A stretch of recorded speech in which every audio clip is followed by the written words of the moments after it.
Welcome to my Days of Our Lives official channel. I hope everyone is having a wonderful day. Before we begin, please hit the subscribe button and give this video a thumbs up. Clyde's Montana den, Ava, Harris, and Lucas plot ambush Days of Our Lives, DOOL. Spoilers reveal that Harris Michaels, Steve Burton, will come home with news from his non-military musketeers and pass along some important updates to Ava Vitale, Tamara Braun, so they get a step closer to tracking down Clyde Weston, James Reed.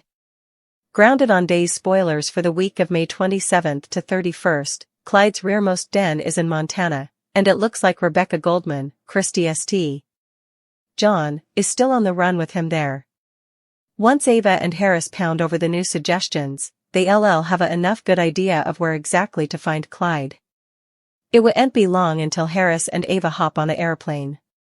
But they wouldn't be the only bones taking part in this takedown plan. Days spoilers say Lucas Horton, Brian DiTillo, will show up with Ava and Harris as well, so they all land in Montana and spend some time strategizing. It's important to collude out every last detail of this charge and try to help expensive miscalculations. DOOL suckers can anticipate Lucas, Harris, and Ava to put their heads together on a plan to capture Clyde and presumably Goldman, too. Still, there are plenitude of ways this scheme could go wrong, especially since Ava would much rather see Clyde departed than back before bars. Ava doesn't want Clyde to gossip about who helped him escape from Statesville, not to mention there's always the threat of Clyde hanging Trip Johnson, Lucas Adams, and Wendy Shin, Victoria Grace, again if she doesn't get relief of him permanently. Alas, it's Harris who could land in the most peril since Steve Burton's on-screen exit isn't too far down. Will Harris survive his final showdown with Clyde or face a grim fate rather? Anyhow, our day's prognostications point to some serious drama out in Montana. Steve Johnson, Stephen Nichols, will be gathering some suggestions of his own and could ultimately join the Clyde takedown party, so don't miss all the action. Days of Our Lives spoilers say this Montana ambush will bring some chaos and the chance for Clyde to fight back. Clyde's Montana den came the center of a high-stakes drama involving Ava, Harris, and Lucas as they strictly colluded an ambush to capture the fugitive and dangerous miscreant. The stakes were incredibly high, with Clyde having finessed prisoner for times, establishing a notorious character for his cunning and ruthlessness. The den, a isolated cabin nestled deep in the rugged terrain of Montana, was impeccably chosen for its remote position, girdled by thick timbers and unfaithful terrain that made any approach dangerous and delicate. This natural fort had kept Clyde safe from the authorities, but it was about to come the stage for a showdown unlike any other. Ava, Harris, and Lucas, each driven by their own provocations, formed an uneasy alliance to bring Clyde to justice. Ava, a seasoned operative with a particular vendetta against Clyde, had been tracking him for times after he orchestrated a pinch that led to the death of her mate. Her moxie and felonious psychology and determination to see Clyde behind bars made her an inestimable asset to the platoon. Harris, a former military strategist turned bounty huntsman, brought politic moxie and combat chops honed through times of experience in colorful hotspots around the globe. His provocation was primarily fiscal, but he also sought the exhilaration of landing one of the most wanted men in the country. Lucas, an original sheriff who knew the Montana nature like the reverse of his hand, joined forces with Ava and Harris, driven by a sense of duty and the desire to relieve his community of Clyde's imminence. His intimate knowledge of the terrain and survival chops were pivotal for the charge's success. The triad's plan needed careful collaboration and perfection. They spent days gathering intelligence, studying Clyde's routines, and relating the sins in his defenses. Clyde's den was heavily fortified, with surveillance systems and booby traps designed to baffle any interferers. To outwit him, Ava, Harris, and Lucas demanded to use their unique chops and work together seamlessly. Ava's part was to outmaneuver Clyde, prognosticating his moves and relating cerebral patterns that could be exploited. She pored over case lines, wants hassles, and any scraps of information that could give perceptivity into Clyde's mindset. Harris took charge of the politic planning, mapping out the approach routes, entry points, and contingency plans. He strictly assembled the necessary outfit, icing they had everything from night vision goggles to climbing gear.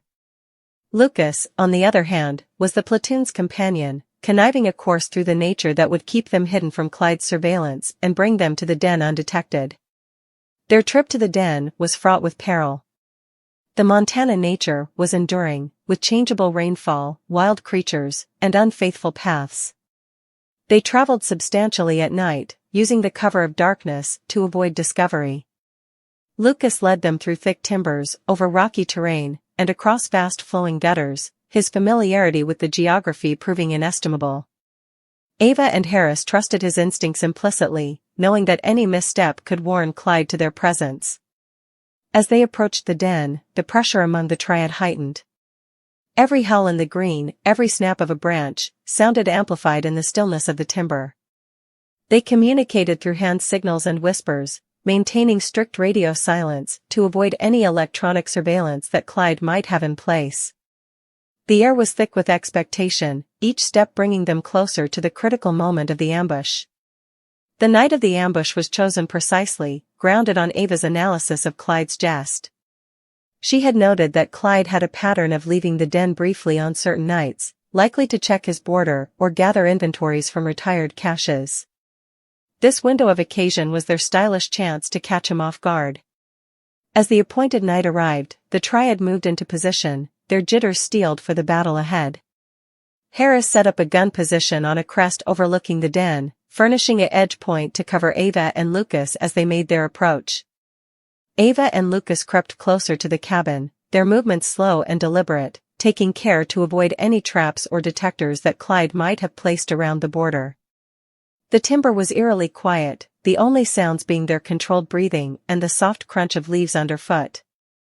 Just as prognosticated, Clyde surfaced from the cabin, a shadowy figure against the background of the night.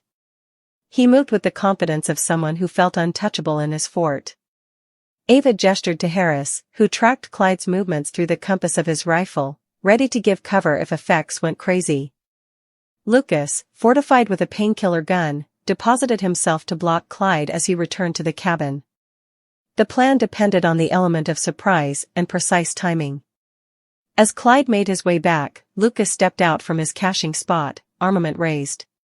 "Snap, Clyde," he commanded, his voice a low scowl. For a split second, Clyde was stupefied, his instincts and training remonstrating nearly incontinently. He reached for his armament, but Harris was briskly firing a warning shot that demurred up dirt near Clyde's bases. Ava moved in fleetly, her gun trained on Clyde, her eyes locked onto his. "It's over, Clyde. There's no way out," she said, her voice steady but charged with times of pent-up determination. Clyde's eyes danced around, calculating his chances. He was cornered, and he knew it.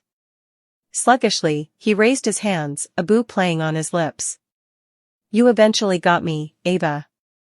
Took you long enough," he teased, but there was a grasping respect in his tone. Ava, Harris, and Lucas moved in to secure him, their charge fulfilled. As they restrained Clyde and prepared to transport him back to civilization, the reality of their success began to sink by. The pressure that had gripped them eased, replaced by a sense of triumph and relief. They had outsmarted one of the most cunning culprits of their time, each of them bringing their unique strengths to bear in a perfect mix of skill and strategy. The trip back was laborious but filled with a newfound fellowship.